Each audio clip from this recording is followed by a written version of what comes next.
Good evening, and welcome to the Rosalind Franklin Lecture. To all our guests, both here in the hall, and to the hundreds watching online too. The hashtags for tweeting along tonight are hashtag Franklin Lecture and hashtag IWD2023. I'm Nikki Seth-Smith, editor of New Humanist magazine, and I'm delighted to be chairing the Rosalind Franklin Lecture tonight. You'll know that the lecture, introduced in 2016, is Humanist UK's annual event to celebrate International Women's Day. So Humanist UK is a national charity working on behalf of non-religious people.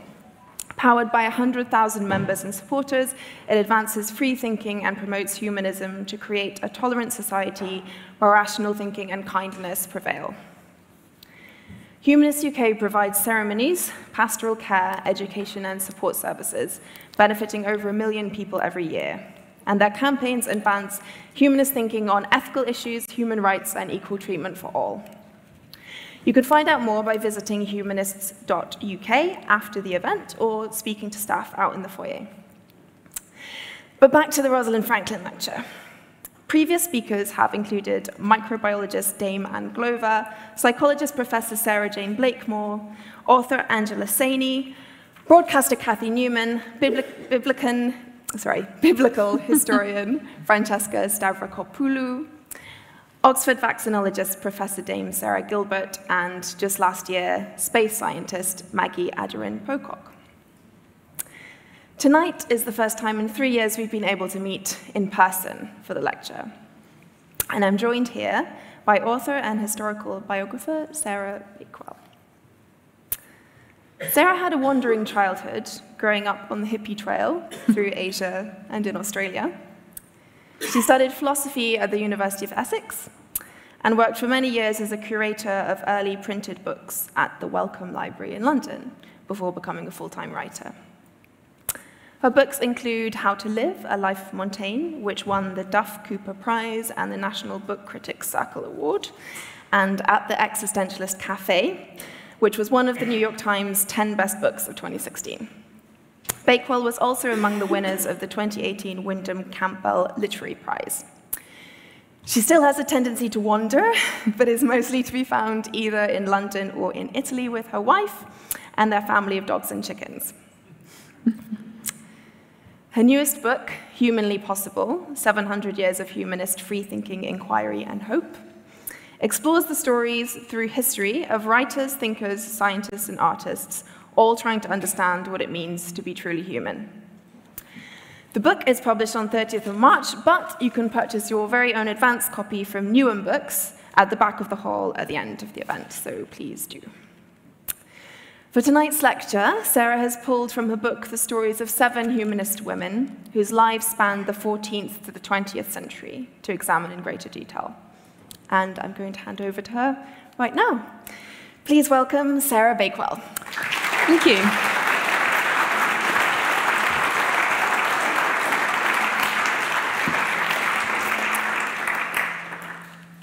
Let's just turn on my electrical self there. Thank you very much for that lovely intro, Nikki, and thank you very much to Humanist UK and everybody for organising this and inviting me.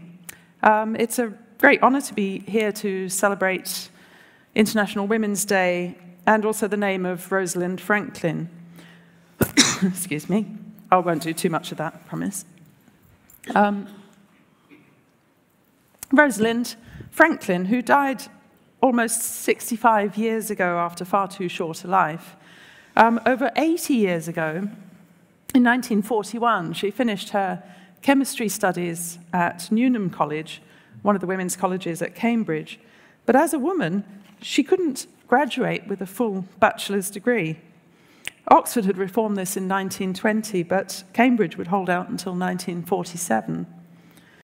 Instead, women got something called a decree titular, which, to much amusement from the boys, was abbreviated to decree tit.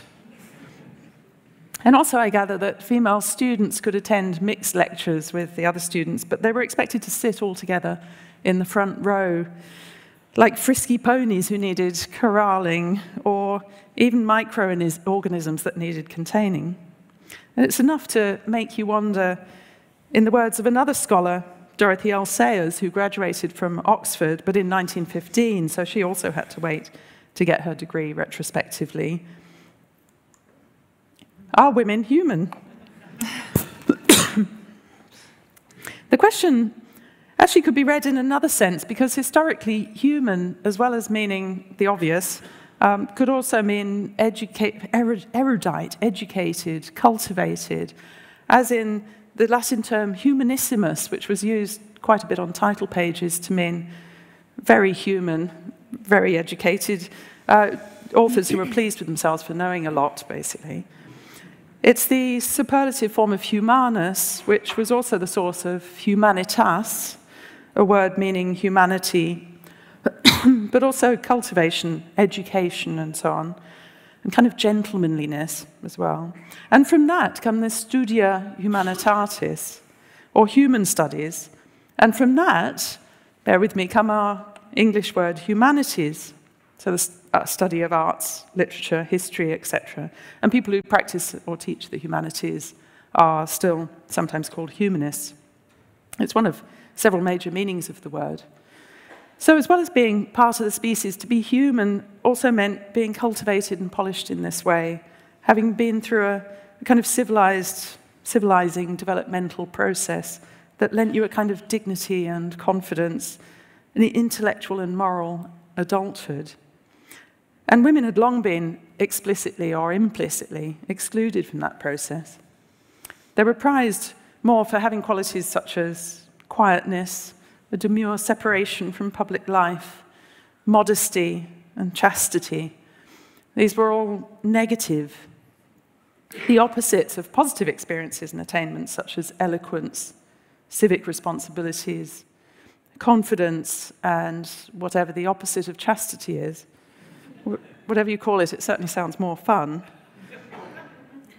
And this positive-negative distinction goes back a long way. There's a famous account of a wartime funeral oration given by Pericles, the ruler of Athens, in 431 BCE. Is the sound okay for everyone? Everybody's happy with that? Yeah, just thought I'd better check. He praised Athenians in this oration for being part of a society based on freedom and wholeness, with individuality harmonizing with public duty. So he said, everyone is involved in the affairs of the state, everyone's well informed, not to take part in public business is to have no business in Athens at all. He seems to be addressing everyone in the audience, but right at the very end of it, he reveals to any women who happen to be listening that none of this applies to them, because all they need to think about is this. He says, the greatest glory of a woman is to be least talked about by men, whether they are praising you or criticizing you. And of course, as for the people on whose enslaved labor the whole Athenian system ran, they didn't even get that mention. So there's this long background of exclusion right alongside the proudest ideals of human community and identity there. And so women are not human. But there was another option in answering this question, which strangely enough was very popular amongst women. And it's this time summed up by another Cambridge scholar, the classicist Jane Ellen Harrison. She published an essay in 1912 with the title Homo Sum, which means I am a human being. Here she is alongside it. Specifically, she suggested it as a good slogan to put on the banners of women who are marching for the vote, which of course they still didn't have. And she quoted it in full in Latin. Homo sum humani nihil a me alienum puto. I am human and consider nothing human alien to me. The phrase comes from the Roman playwright Terence of the 2nd century BCE. It's one of the most famous quotes in the humanist tradition, although Terence would have been surprised, possibly, because he included it as a kind of throwaway joke in a comic play. So one character asks another why he's always poking his nose into his neighbor's business. And the guy says, what can I do? I'm human. Of course I'm interested in what other people do. So it's a kind of wisecrack. And Terence may well have thought nothing more of it than it just being a good laugh. Although, having himself had the experience of being enslaved as a boy and young man, maybe he did have a more serious context in mind. But either way, the line went on to have its own life, perfectly summing up that claim that we can all make to an essential humanity. And it's a humanity that we share with others. So the line says, I'm human, and also that being human means being connected. But both the claim to humanity and the idea of interconnection are central ideas in the humanist tradition, and not just in European history, but in a range of cultures. So, for example, in the Confucian tradition in China, associated with Kongzi, Master Kong, or Confucius, one of the lines attributed to him is, the master's way consists of doing one's best to fulfill one's humanity and treating others with an awareness that they too are alive with humanity. And from southern Africa, the Nguni Bantu word Ubuntu and other words of similar meaning in other languages of the area all mean something like this community, this shared humanity in a group. As the Archbishop Desmond Tutu put it, for him it means we belong in a bundle of life. We say a person is a person through other people. And it's a thought that actually does what it describes. It demonstrates the interconnection of human ideas, including across cultures. And it also brings together several strands of the humanist tradition itself. I want to just say a word about the variety of those strands of the humanist tradition, which I prefer to think of in relationship to each other, in connection, in fact, rather than as completely separate. So there's one that we mentioned, the humanities humanists, with their concern with human education and culture. But more familiar to many of us here today, I suspect, is the idea in modern humanism of founding our ethical lives and sense of meaning not on belief in God or divine rule or hopes for the afterlife or on sacred authorities and institutions, but on our relationships and commitment to each other, and not only to other humans, but to all the life forms that we share the planet with in this bundle of life of which we're a part. There are lots of famous lines summing up that form of humanism, but I like the one that Rosalind Franklin wrote in a letter to her father, which I've only just recently come across, explaining why she didn't feel the need for religious belief. She said, I maintain that faith in this world is perfectly possible without faith in another world. And there are more meanings of humanism too. The general idea of putting the experience and well-being of actual people before ideologies or abstractions such as the ideal state. So it's a kind of philosophical meaning, but it's also an applied one. So, for example, you can have a humanist architecture or city planning, which puts the needs of people who live in those places above all other considerations. Anything that's based on a human measure of things, rather than making human beings fit into the measure of some bigger model or theory. And these are all captured in another famous line from the ancient Greek world this time. Man is the measure of all things. This was said by Protagoras, a philosopher and teacher of the 5th century BCE. It can be read in different ways, but I take it as meaning, let's start with our own living measure in this world, not with anything beyond that, not even the gods. In fact, especially not the gods. Protagoras reportedly wrote a book about them. It was lost, which is what tended to happen with books on contentious topics. And all we know about it is the opening line, which is, as to the gods, I have no means of knowing either that they exist or that they do not exist. For many are the obstacles that impede knowledge, both the obscurity of the question and the shortness of human life. Which, given that it was a book about the gods starting like this, it would be nice to know what he filled the rest of the book with. But what he probably went on to argue, I think, was an idea associated with other philosophers, especially Democritus and other philosophers that he knew, that with life being short and the question being unknowable, we'd really better not worry about the gods or the afterlife and focus on the better things that we have to think about here and now. It's the thought very well summed up by something that some people here may remember or even have been involved in. The line, there's probably no God, now stop worrying and enjoy your life. I bet there's some people have been involved with that wonderful campaign. It was used in this advertising campaign on the side of buses in the UK in 2009, initiated by Ariane Shireen with support from Humanists UK.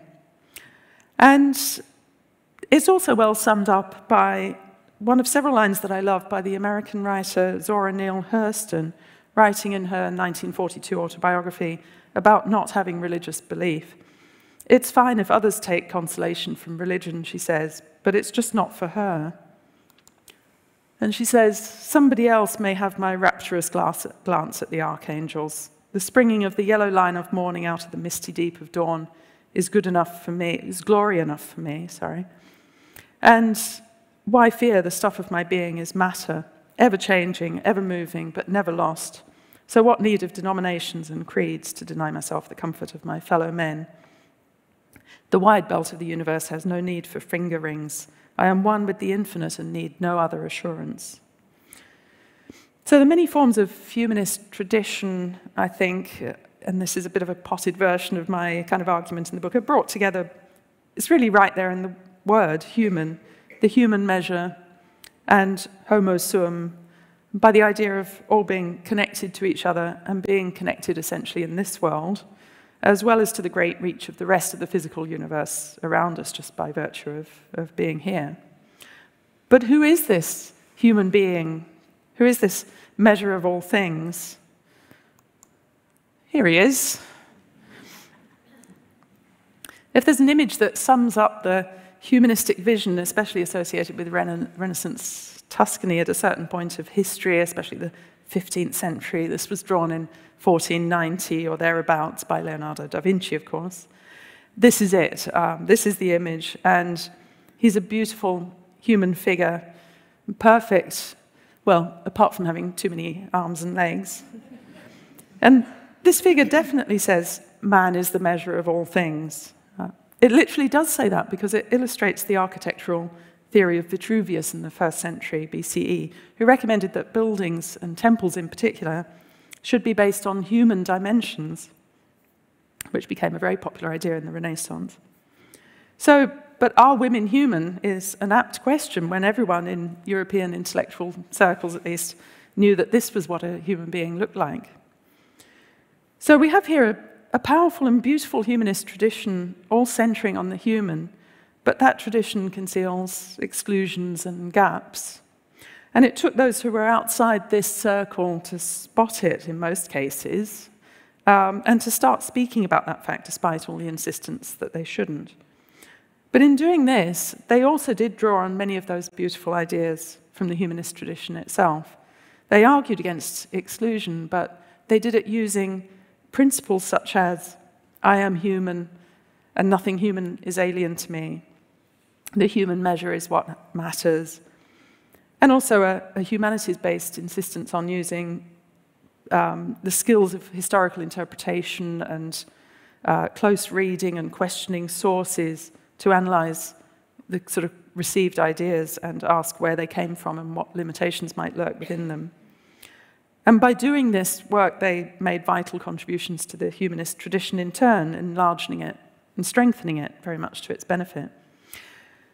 So that's the kind of context is what I'm going to be talking about for the rest of the evening, is some of those stories of about half a dozen women from different periods who did various aspects of this.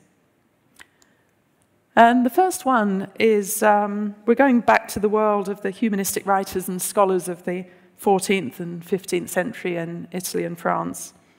This is Christine de Pizan. That world was mainly a male world. It emphasized public life and was oriented around often either church posts or princely courts and noble patrons, or a mixture of those things, and occasionally universities, all of which were quite exclusive environments, usually, of women. But even within these, a few women managed a literary career, becoming humanists in that sense of the term. And she's one of the earliest. She was the first known to us female professional writer because she supported herself by her writing. And here in an illuminated, beautiful illuminated manuscript from just up the road in the British Library, we see her writing on the one side and also apparently womansplaining something to an audience of men. And she was born in Venice in 1364, but she spent most of her life in the French royal court in Paris, where her father was a physician, and he was the court astrologer to the king. And this father gave her quite a good education in Italian and French, for sure, and possibly also Latin, which was unusual for girls. And that right there is one of the key elements for any woman who managed an intellectual or literary career then, was the incredible luck or fortune of having such a parent. Not only did her father educate her, but actually because of his position, she would have met lots of the other intellectuals, artists and writers and so on in this cultivated court society. But that wheel of fortune turned, having got married at 15, which was not unusual, and had 3 children. Her father died, and her husband died, so she was left with the responsibility of supporting herself and her children and her mother, as well as justifying being able to continue at the court. And she did this by writing, producing works for the king and others in exchange for their patronage. She was incredibly versatile. She wrote about things that were not typically considered the female realm. So she wrote works on ethics and education and war and peace, which she thought was a better thing. A biography of Charles V, full of praise, the king whose court she'd grown up in, and studies of good government. But she also wrote love poetry and verses, including some which had episodes from her own life, under the very popular title of the time, The Changes of Fortune, which certainly applied to her. But in that life, she included an allegory of her life. So she's out on a sea voyage, and rough seas start up.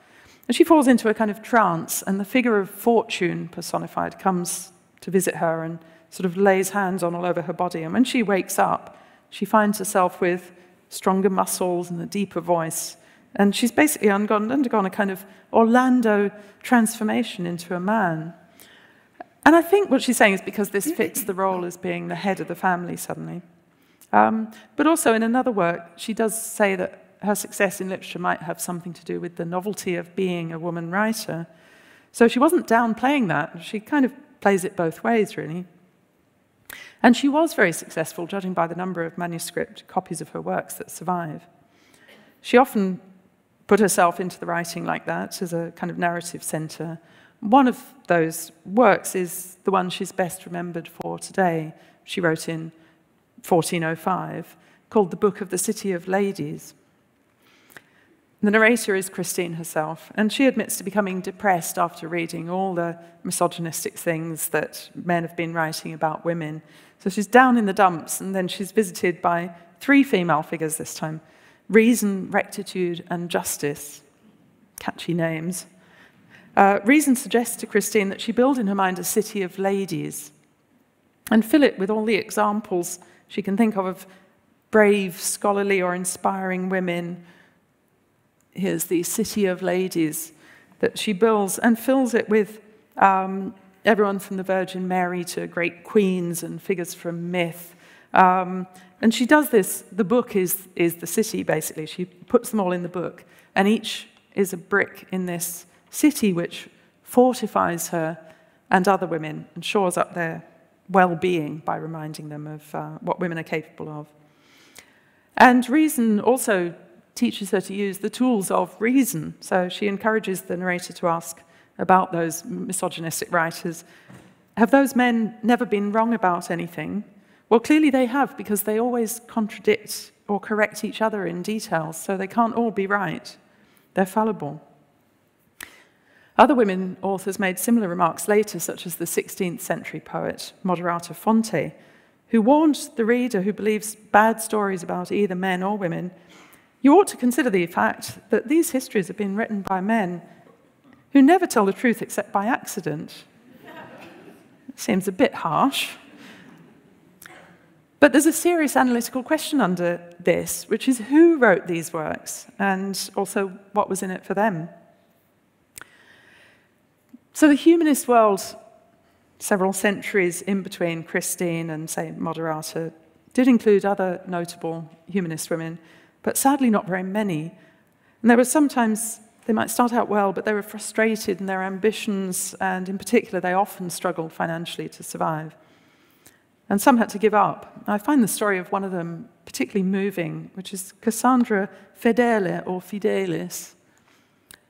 When she was in her early 20s in 1487, she won some attention by writing an elegant Latin oration showing all her humanist literary skills, and she published it along with some letters, which was a favorite genre associated with humanist men.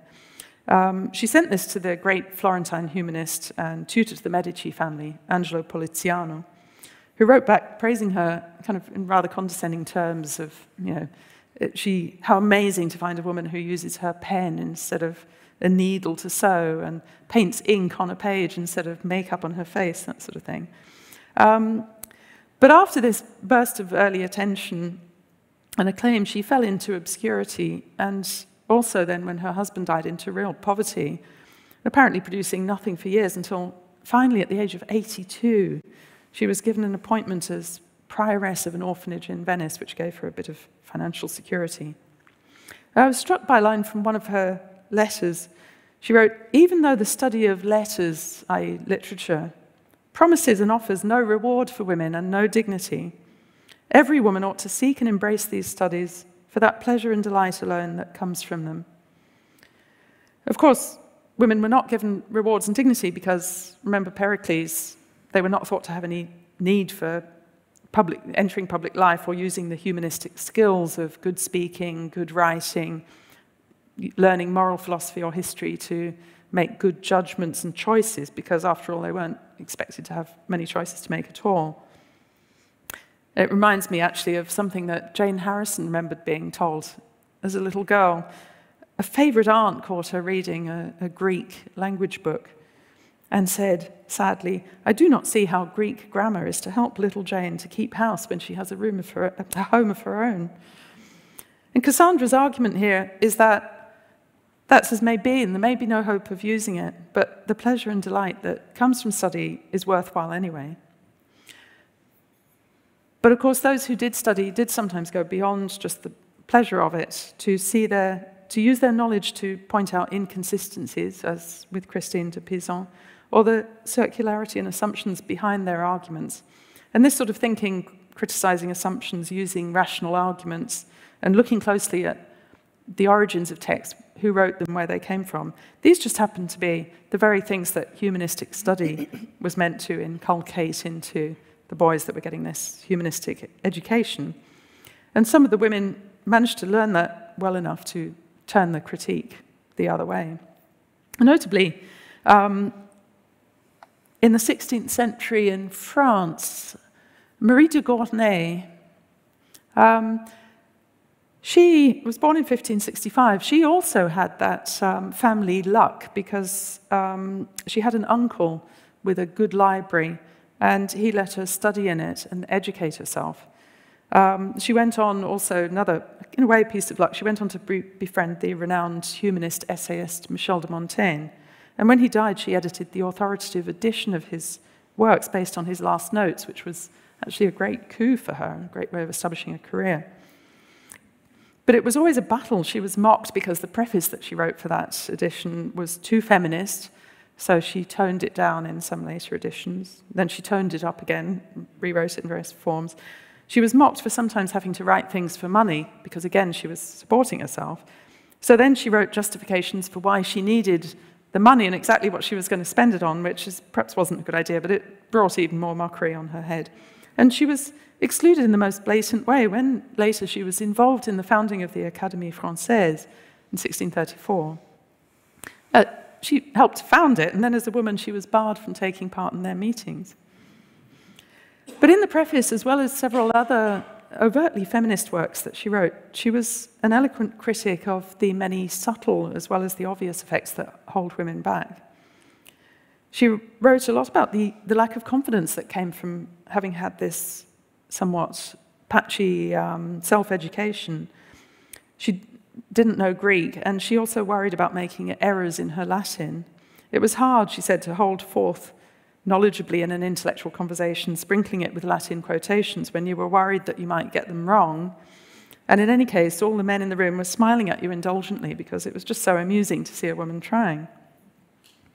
And she wrote in her preface to Montaigne, "Blessed indeed are you, reader, if you are not of a sex that has been forbidden all possessions, is forbidden liberty, has even been forbidden all the virtues, because the virtues, very important to humanists, all the ways of being a good human being, a polished human being, are learned through the experiences that men acquire in growing up, but that women are deliberately kept away from." And elsewhere she wrote that given what women are deprived of in their education, it's amazing that they don't even do worse than they do.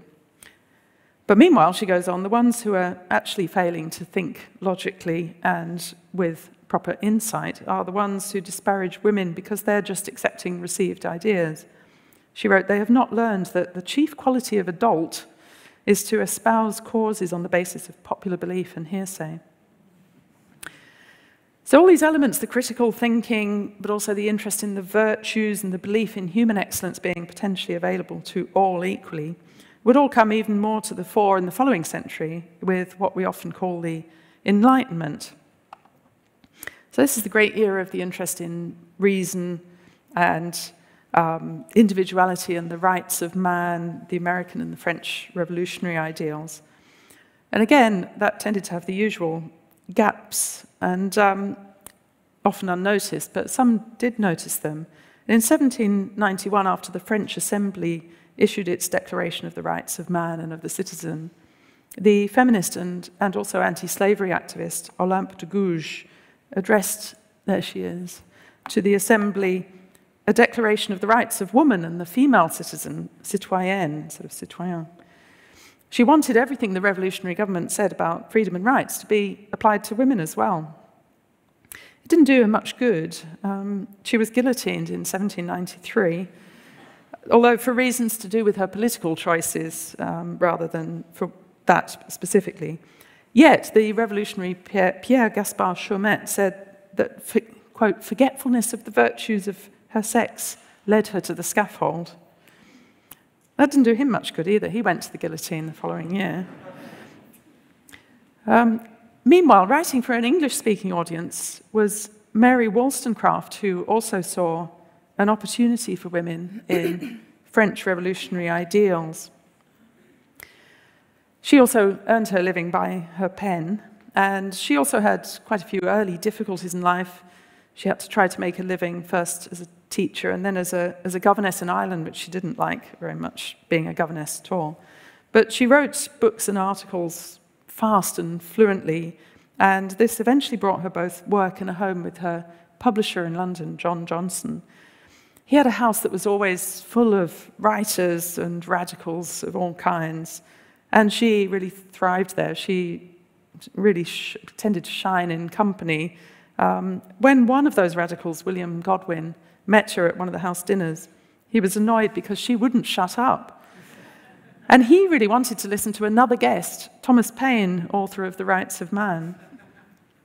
But later he changed his mind and fell in love with her, and they became partners. She obviously had this great charisma. I've seen her described as a person whose mood preceded her into the room before she arrived, which I think is a great way of describing it. And her forceful personality and charismatic really comes across in her writings, which read as a great torrent of words, often including swashbuckling attacks on other writers that she doesn't agree with. And she certainly did this in a work inspired by the French Revolution called Vindication of the Rights of Men, meaning humanity, directed against the anti-revolutionary Edmund Burke. But then, perhaps reflecting on the conflation of men and humanity in the title, she wrote A Vindication of the Rights of Woman in 1792.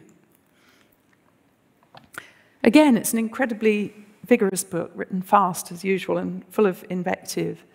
She's quite tough on women, especially women of the sort of genteel classes. They tend to show the virtues that are expected of them, the virtues of their sex, which she says consist mainly of gentleness, docility, and a spaniel-like affection. Women often seem to her a bit thick, frankly, as well as terribly immature. But her point is that there's reasons for this. They have no education, and they're treated as children all their lives, legally and socially. And perhaps if they're even treated as human children at all. That's something, because they are sometimes treated like caged birds. And she writes, confined then in cages like the feathered race, they have nothing to do but plume themselves and stalk with mock majesty from perch to perch. Which gives you a flavour of her writing, which is great, really. And so none of that, of course, prepares women to argue rationally or to become morally adult. And against this, she starts right out by saying, I shall first consider women in the grand light of human creatures who, in common with men, are placed on this earth to unfold their faculties. And how radical this sounds, not only to approach women first as humans, but also to give them agency and positive development, to stress that they're on earth to unfold their faculties. And this is why I see Wollstonecraft really as a key thinker of humanism as well as feminism, because she advances ideas not just about rights and equality, but about human self-realization, gaining moral maturity, being active, shaping one's own life, and growing throughout that life. In the following century, such ideas were also beautifully put by the liberal theorist and campaigner for women's suffrage, Harriet Taylor Mill. She was born in 1807. Her father was a surgeon, and she married at 18. It's not as bad as 15, but it was still too young. It wasn't really a good choice, because her husband, John Taylor, was a nice and decent man, it seems, but he just couldn't offer her the intellectual challenge and companionship that she clearly craved. And she found this when she met the philosopher John Stuart Mill. They were friends for a long time, then they were lovers for a long time, then they actually lived together discreetly for a long time. And finally they could marry after John Taylor died. Of natural causes, I hasten to add. In one of the articles that she wrote about feminist campaigns and ideas in 1851, she included a passage I love as, again, an expression of humanism as well as feminism. People talk of women having a proper sphere, i.e. a sphere suited to them, particularly only to them, she wrote, but she said, we deny the right of any portion of the species to decide for another portion, or any individual for another individual, what is and what is not their proper sphere. The proper sphere for all human beings is the largest and highest which they are able to attain to. And she also adds, what this is cannot be ascertained without complete liberty of choice. So that's the great liberal humanist theory. To unfold your faculties, you need freedom, the chance to make experiments in living, as John Stuart Mill called them, which I think is spot on. And you need the full sphere above your head, not a secondary, smaller sphere for ladies. So Harriet and he collaborated on ideas. In his autobiography, he says that some of his works, his best-known works, were virtually co-authored. So I don't know why she doesn't appear on the title pages then. But in fact, she'd already died by the time he published the best-known ones, including, in 1869, The Subjection of Women. And this argues that inequality between the sexes holds back all human development, men and women. And he also argues that one always has to look at causes and effects. For example, people justify inequality by talking about the nature of the two sexes, but we can't know what nature the sexes may have, if any, because no one's ever seen them separately from the influence of some society that molds them in different ways. He compares women especially to hothouse plants or trees, grown by encouraging some directions of growth and stifling others. And all the time, he says, men with that inability to recognize their own work, which distinguishes the unanalytic mind, indolently believe that the tree grows of itself in the way they have made it grow. And he also says, was there any domination which didn't appear natural to those who possessed it? And he explicitly compares it to the arguments that were put forward to justify slavery. Miller actually had some big blind spots of his own, especially to do with colonialism, but that's another story. Harriet had died in 1858, probably of tuberculosis, so was long dead by the time that book came out. He wrote an inscription for her tomb with the line, "Were there but a few hearts and intellects like hers, this earth would already become the hoped-for heaven." It's a very secular message emphasizing the effect that she'll leave in the lives of others, and already has left in the lives of those who know her, and how she'll live on in people's memories, rather than an afterlife up there, elsewhere, somewhere, which he seems pretty clear he didn't believe in. There's a bit of debate about that, but I think most of the time he certainly didn't seem to believe in that. And this is relevant too, because if you don't believe in another life, you're more likely to want people to have access to the full human sphere of life now, rather than waiting for some far-off reward for putting up with current limitations. I mean, there's not only the idea of getting a reward in heaven, but Plato, for example, believed in reincarnation and thought that a man who lived badly would come back as a woman. But if he lived really badly, he'd come back as a shellfish. But presumably it could go the other way, so there was some possibility of hope for the future. But if you don't believe in that sort of thing, then you're more likely to want to think that this life is what matters, and therefore it's unacceptable to have that sphere limited because of a kind of typecasting. And so from this comes a sort of liberal claim that the liberal theory very much into this sort of freedom is important, and that human potential belongs to all of us, and all kinds of diversity, those experiments in living, and diversity of all kinds are possible within the scope of full human living. In exploring this diversity and fullness of the human sphere, a particular role is reserved for writers, especially novelists, as was argued also in the 19th century by George Eliot. George Eliot is best known for her novels now, although she also wrote a lot of poetry, a lot of quite long poetry. I haven't read very much of it, but she wrote scholarly essays, and she also translated books from the German, especially some extremely sort of dense philosophical ones of free thinking about religion. She was clearly a humanist in several senses of the word. As a novelist, of course, she focused on individual lives and the relationships and the networks that are formed between people in a community, especially in her great novel, Middlemarch, which was described by another novelist, Henry James, as fuller of human stuff than any other novel ever written. The human stuff, I love that. But Middlemarch is also full of authorial asides, as the 19th century novelists often went in for. And one of these is interesting, but it takes a bit of puzzling for a modern reader to work it out. It goes like this.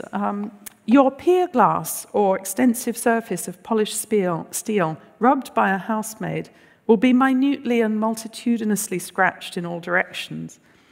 But place now against it a lighted candle as a center of illumination, and lo, the scratches will seem to arrange themselves in a fine series of concentric circles around that little sun.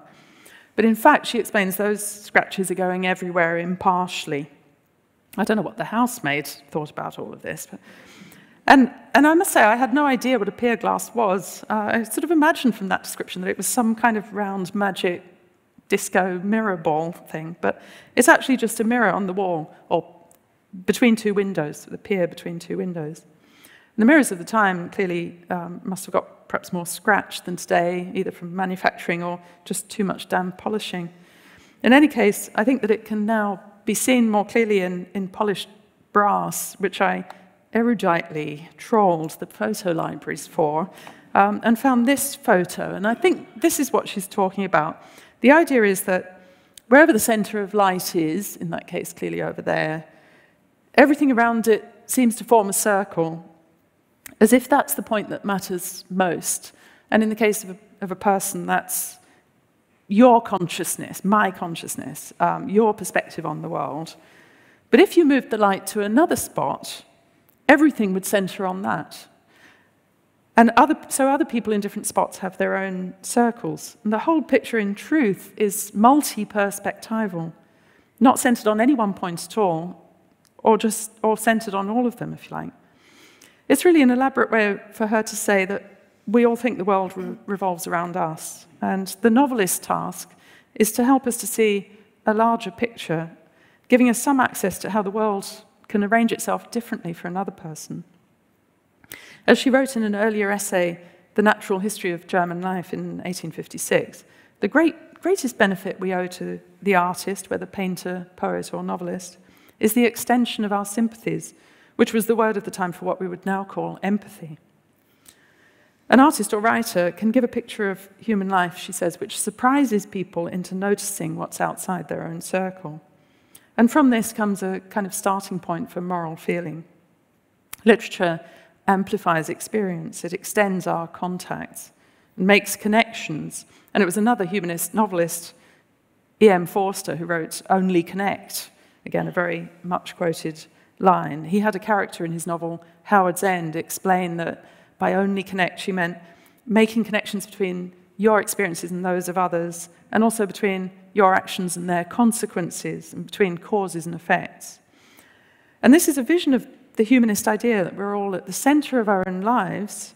The human measure is ours, but we're also woven in with the lives of others and with the way that our actions affect them. But there's a sign of hope here that with some help from the human studies and literature, we have a possibility of crossing over to glimpse other perspectives. There's a hope of communication and expansion. I'm just briefly going to pop over back to Jane Harrison again, because in 1909 she gave a talk at Cambridge to launch the Heretic Society there, a talk entitled Heresy and Humanity. And there she said that heresy, or questioning, thinking for yourself, is what breaks us out of the unquestioned mass of received ideas. But with that, we also need humanity, which she defined in terms of a response to each other's differences, aided by imagination and empathy. So humanity, she says, is sympathy with infinite differences.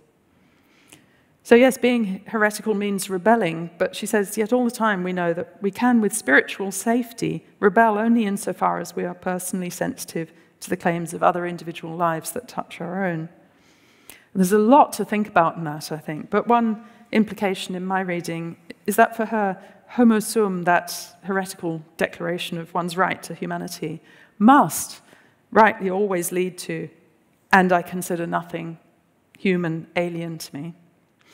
So homo sum connects us to something much larger than doctrines or rules can do. It connects us to the infinite differences, as she said, of those different perspectives in the whole bundle of life. So it makes me think of Zora Neale Hurston again, and her line, I am one with the infinite and need no other assurance.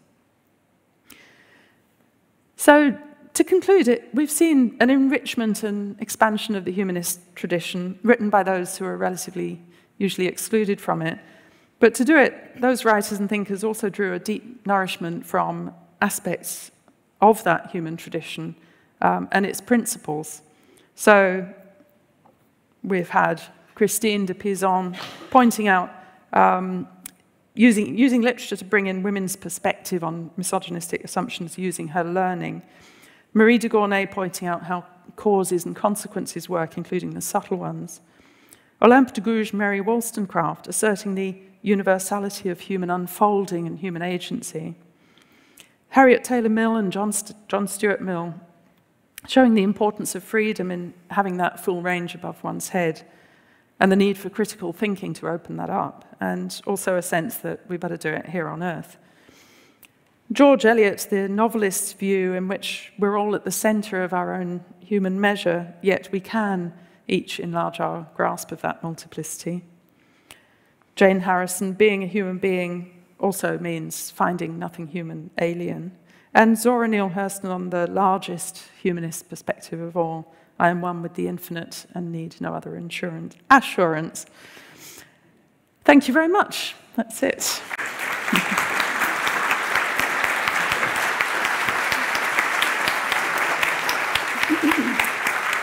Thanks.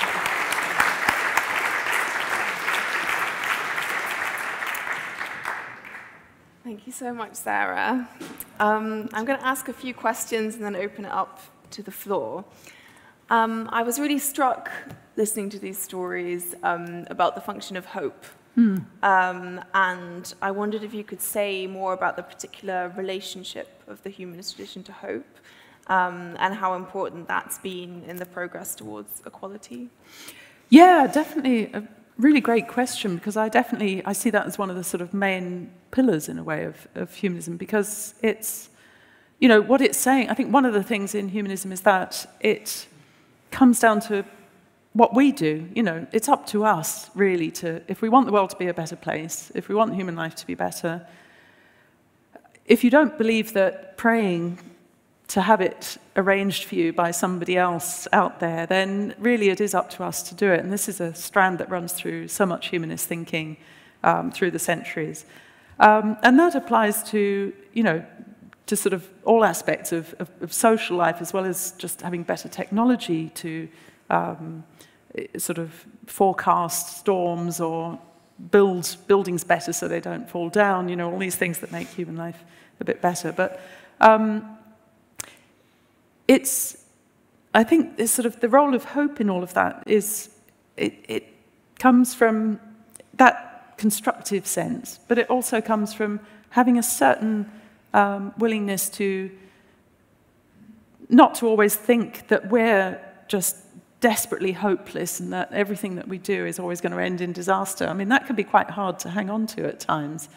Obviously, when, you know, wars and the state of the biodiversity and environment sort of makes you despair very quickly.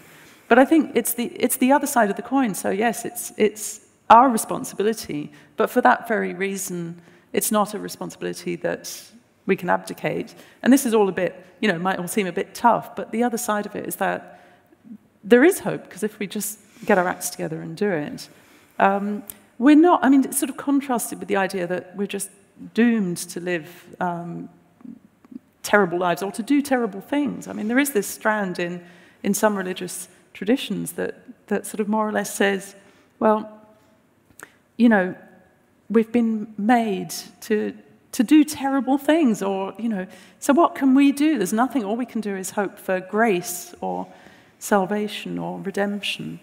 So yeah, I think hope is very closely tied up with that aspect. And of course it applies, I think, in these women dealing with misogyny, for example, as well as it does to all of us dealing with the challenges that face the human race.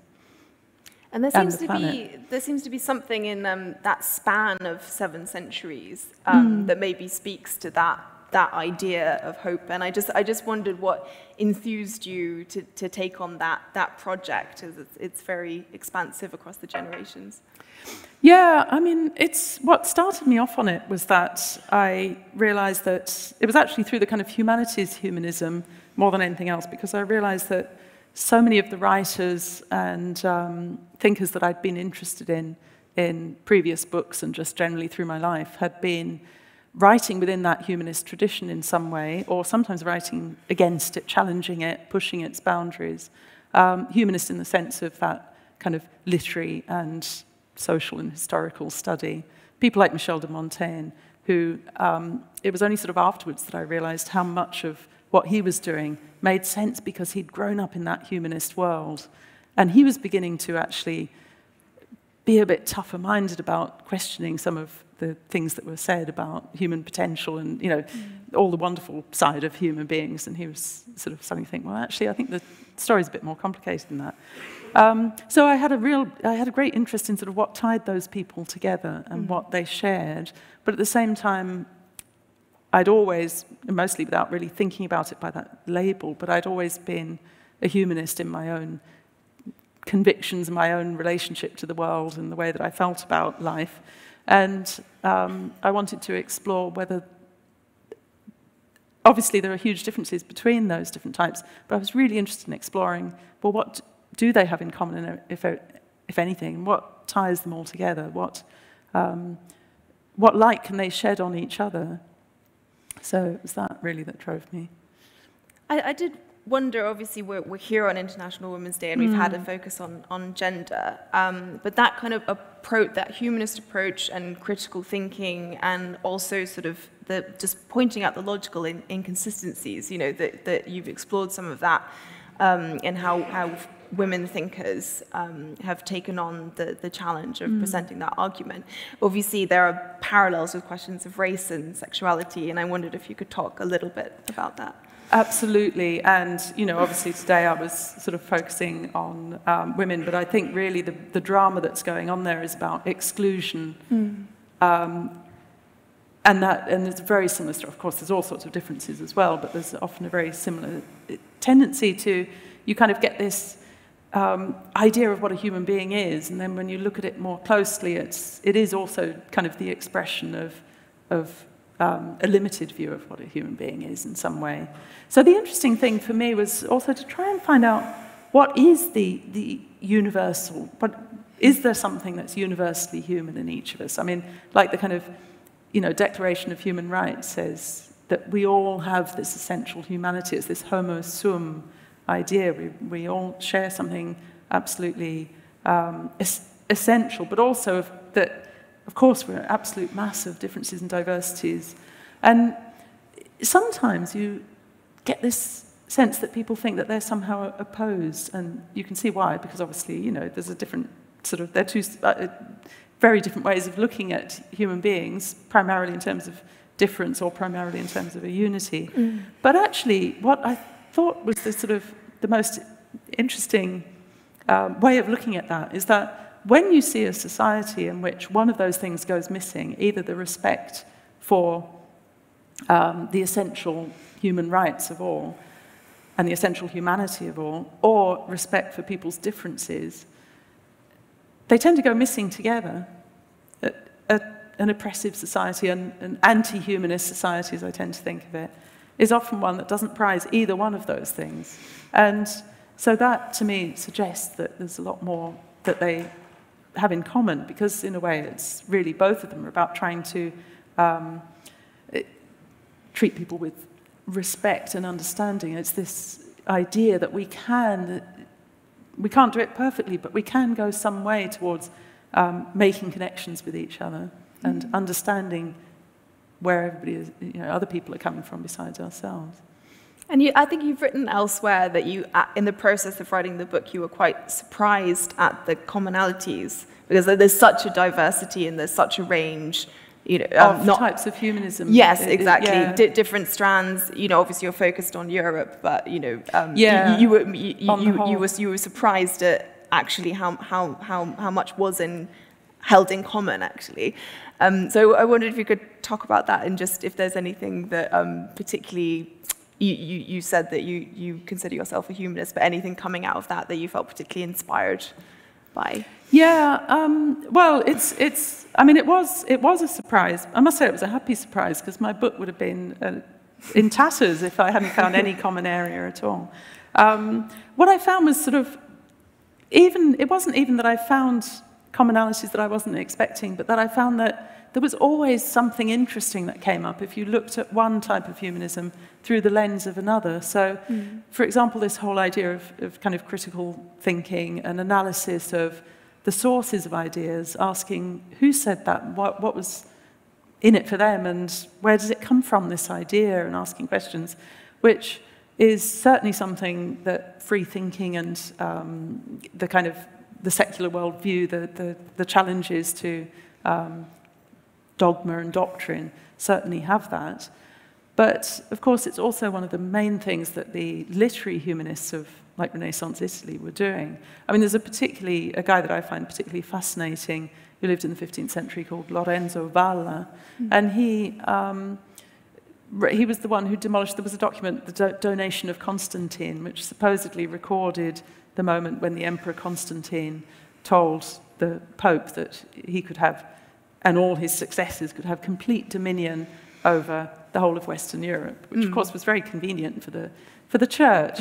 And it was also quite good for the descendants of the Holy Roman Emperors, because it gave them this kind of connection to the Church. But anyway, this document had been supposedly written in the very early days of Christianity in the 4th century, but he showed that it was a complete fabrication. It was written much later, and he showed it by various means, but one of them was analysing the exact use of the Latin and saying, well, this word just wasn't used in that era. There's a great bit of the argument that depends on the word for felt socks. And these attention to detail. Attention to detail, yes, those humanistic skills, philological skills. So that was a case where, and he upset the Church and the Inquisition of Naples, where he was based for a while, by other things as well, just he kind of questioned everything, and that included a lot of his fellow humanists too, because he disagreed with them about all sorts of things. They were always getting into quarrels, but he was a great believer in going back to the text, the original text, and scrutinizing them and not being afraid to ask questions. And so, I mean, right there, I think is a really interesting point of connection between the idea of, well, free thinking and questioning, and not taking things from authority because of authority alone, but always looking at them for yourself. Great. And on that note of not being afraid to ask questions, should we open it out to the floor? I think there's someone with a microphone who will come and... oh, yeah. Thanks for a fascinating talk. I'd like to ask you about widening the cultural perspective, because it's quite a Eurocentric view that you've got here, apart from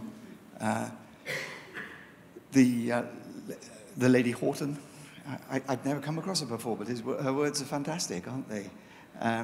And sorry, there are other cultures. Sorry, the lady on the bottom right there have thoughts about the infinite. Oh, yeah, Zora Neale Hurston. Yes, extraordinary statement. But as I say, these women are all European. And what about other cultures? And the humanist views that you can find in those. Is there a lot of work to be done to... There's definitely work. There's a lot of work to be done. And I was sort of, in a way, I was really caught between two things, because I wanted to have as you know, completely open and bringing together whatever I could from all cultures, but I also had this problem of wanting to write a fairly coherent narrative, and to limit it in some way by time and place. And I also had the problem of my own expertise, or lack of languages and things for some of the material that I would love to know more about, and also sort of the time, because although technically it sort of comes up to the present day, but it is mainly, it's not a survey of modern-day humanism with any degree of detail at all, because, again, of just needing to confine what story I told to keep it manageable within one book. There are other very good studies of global humanism today, and you know, I just barely really sort of have a bit of that at the end. But yeah, I mean, I was very aware of, you know, how do I want to approach this? And I ended up feeling, well,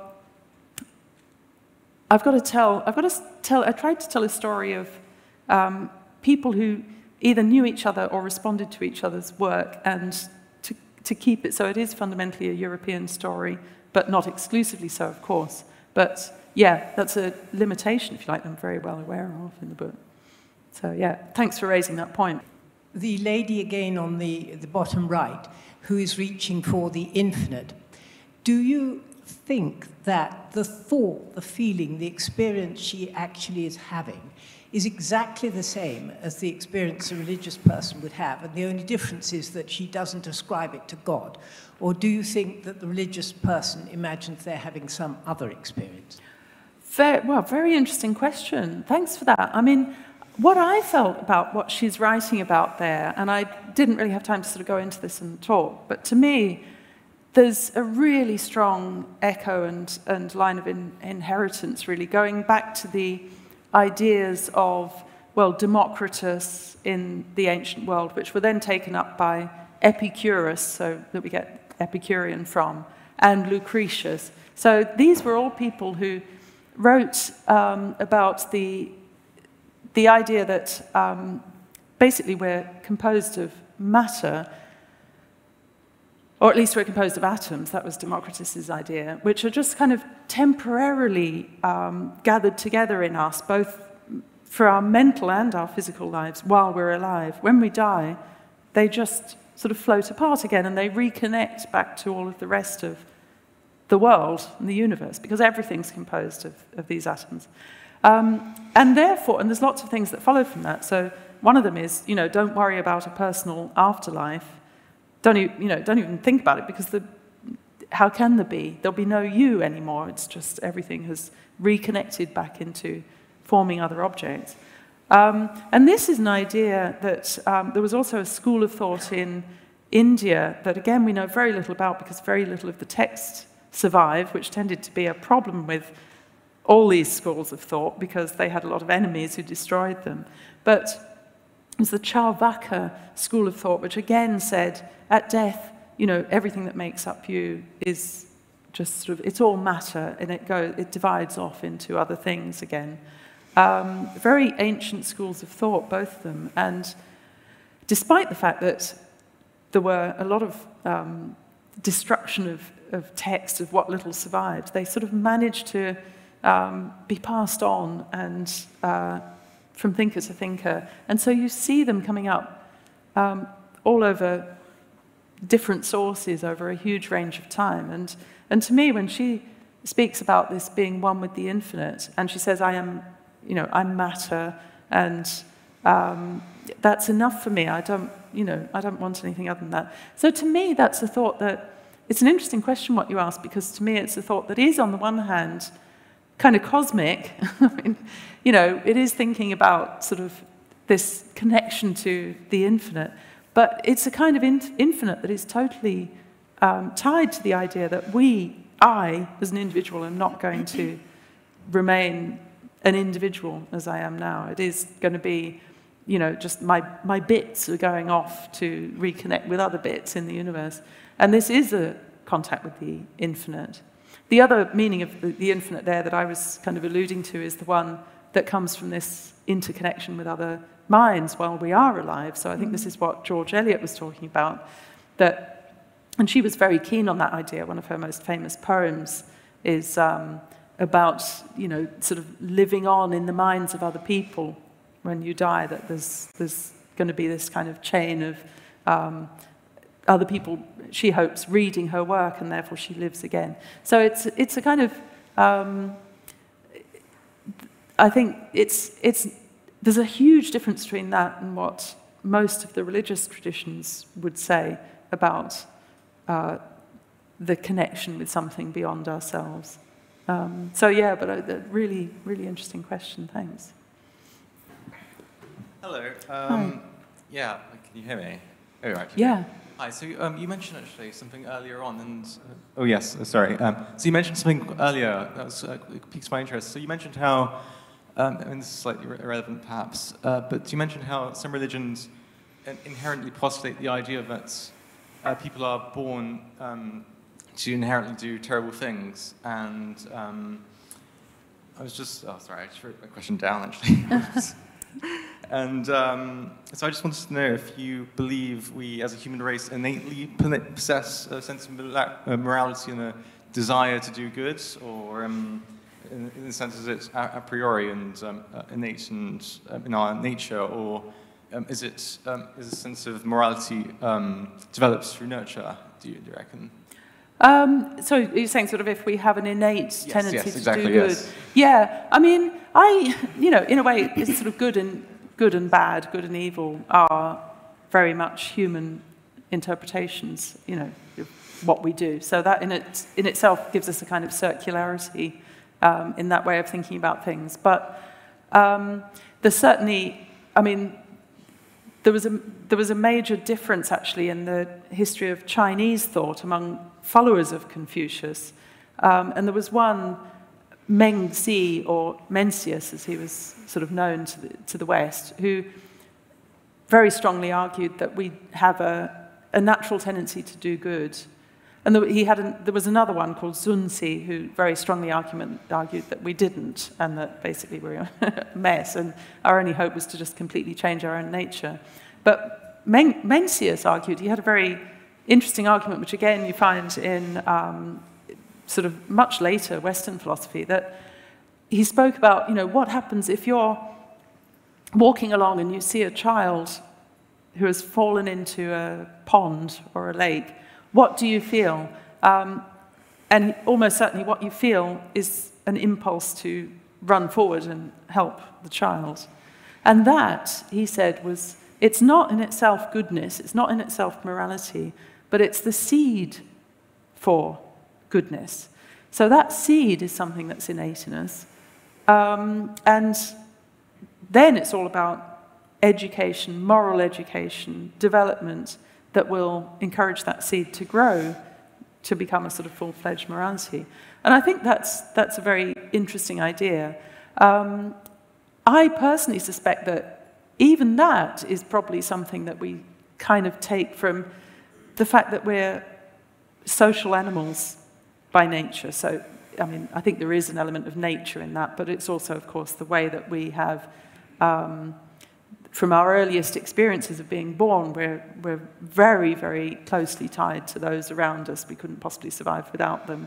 And so we grow up, I mean, it was actually Darwin, sort of made this the foundation of his argument for where religion might have come from, is that he says we are social animals. So, and we start to worry about what other people will think of us, and all of that comes later. But even, I think, that initial impulse to rescue someone else, I mean, it's just so deep in us, whether by nature or nurture is very hard to sort out.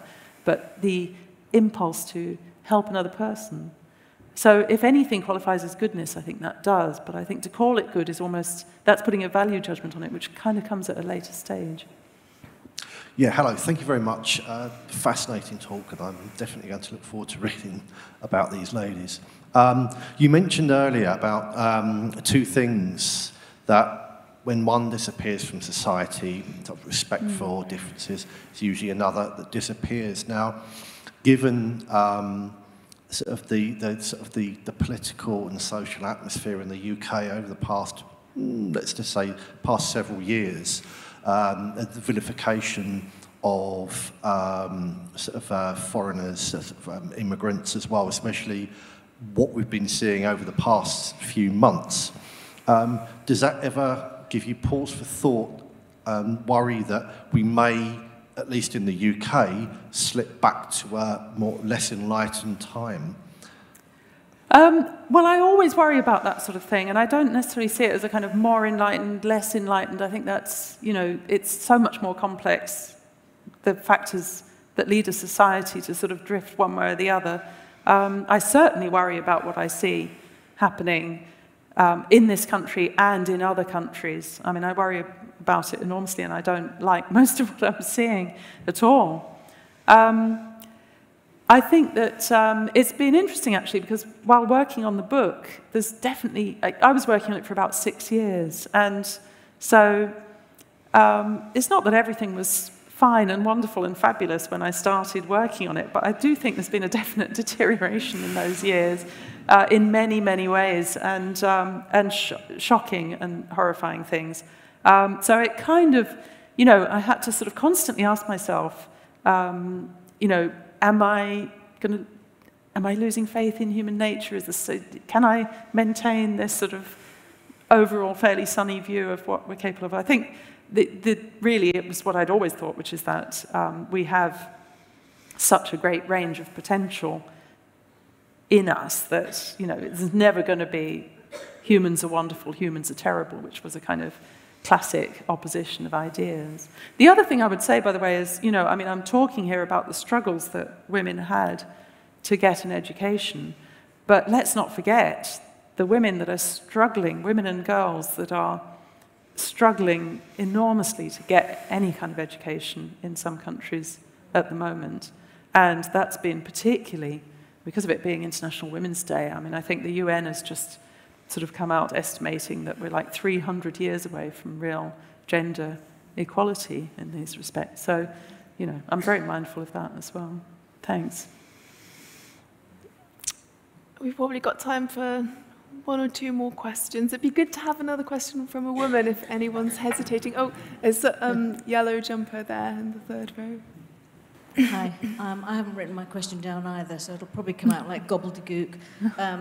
But it's about how do you communicate on a rational basis in the way that we're discussing things now, in a way that can counter the popularist political nature of what we're all living through now. How do we create that balance when that sort of, you know, the cult of the personality and the sort of big mouth, as it were, in politics, for instance, is so persuasive of the general public?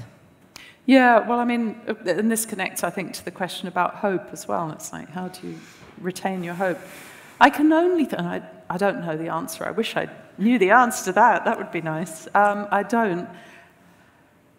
I can only think that, though, that it's got to be, ultimately, it's got to be through exactly those things, communicating rationally, giving the evidence for things, sticking to all these, you know, sort of uses of reason to just keep on kind of, a bit like the City of Ladies, to keep on constructing a kind of city built of reason, rational arguments, and not only rational, but the humane arguments, the human arguments. It was the kind of thing that I mentioned Jane Harrison at the end there in her Heresy and Humanity talk, was saying, you need both. I mean, it's heresy and humanity, you need both. So, yeah, that's the only thing I can imagine that is just, it's got to be that in the end. Hi, I just find that we're on a bit of a precipice with the rise of artificial intelligence, and where is humanity's role going forward? Because I'm quite concerned that a lot of us will find ourselves technologically incompetent in comparison to the machines. So this seems like a really defining point of where do we go from here if everything that we've struggled for through thousands of years now comes to an end. Or, in so many words, you know, what do we do from here? Because I think a lot of people are going to be lost and living life without meaning in such a world. Thanks. Yeah. Yeah, the question of artificial intelligence, lots of other questions to do with, because of course it's not just artificial intelligence, it's about how all of that is monetized, and it's not necessarily the machines in themselves that we need to fear, it's the corporations and extremely powerful forces who are behind those machines. I mean, I think that's very much been a problem with kind of social media, and what's that doing to us, and what is the impact of all kinds of social media platforms on our politics, for example. I mean, we ask about what's happening to politics. Well, there's a lot that's been going on with Facebook and other things naturally tending to promote the more extreme viewpoints, because that gets more clicks, it gets more attention, it goes viral, it's just because it's extreme. So you get this sort of tremendous polarizing, and I think if we're not careful, we're going to have a lot more of that to look forward to, if that's the word. So yeah, again, I think this is a question where I certainly don't know the answer to how we're going to protect ourselves, but it's actually the kind of the intertwining of human politics and technical capability that is, there's so much that needs managing, and everything's happening so quickly, and there's so little necessarily real, I mean, there is expertise, but there's not enough expertise in the fields of things like social and political science as well as the technology itself. So, you know, I mean, I'm not exactly a catastrophist on that subject, but I think that, as in so many other things that have gone on with the human story, and particularly in recent times, everything's happening so fast, and are we going to be able to keep up on a human level? Are we going to be able to stay ahead of the game? We'll find out. Watch this space. I was just wondering, if you were to bring the talk right up to date, is there any woman alive now that you think you would have included, like today, or who might be included if you were to give this again in 5 years? Well, lots and lots and lots, I would think. I mean, gosh, I can imagine all sorts of people that I would like to put in there, especially the women who are courageously fighting for an education in Iran, especially. And I mean, where would I even start? I just think there are so many women that would deserve to be up there with the best of them. I think you'll have to write another book. And we might have to close questions. But I mean, thank you. That's been very wonderful. I mean, spanning 7 centuries and also answering these extremely wide-ranging questions in an illuminating way. Thank you so much. And I'm going to have to read out why we are presenting the 2023 Rosalind Franklin Lecture Medal, because there's so many reasons. It's a bit like being read your rights. Yes, yeah. Well, I mean, there are just so many reasons why we're presenting you the medal. So this is for researching and exploring humanism and humanist thought through the ages, and breathing new life into the stories of those individual radical humanists, writers, scientists, and thinkers, women and men. Especially, but not exclusively, in your incredible new book, Humanly Possible. So there you are. Thanks very much. Thank you very much. Wow. Thank you very much. This is a great honour.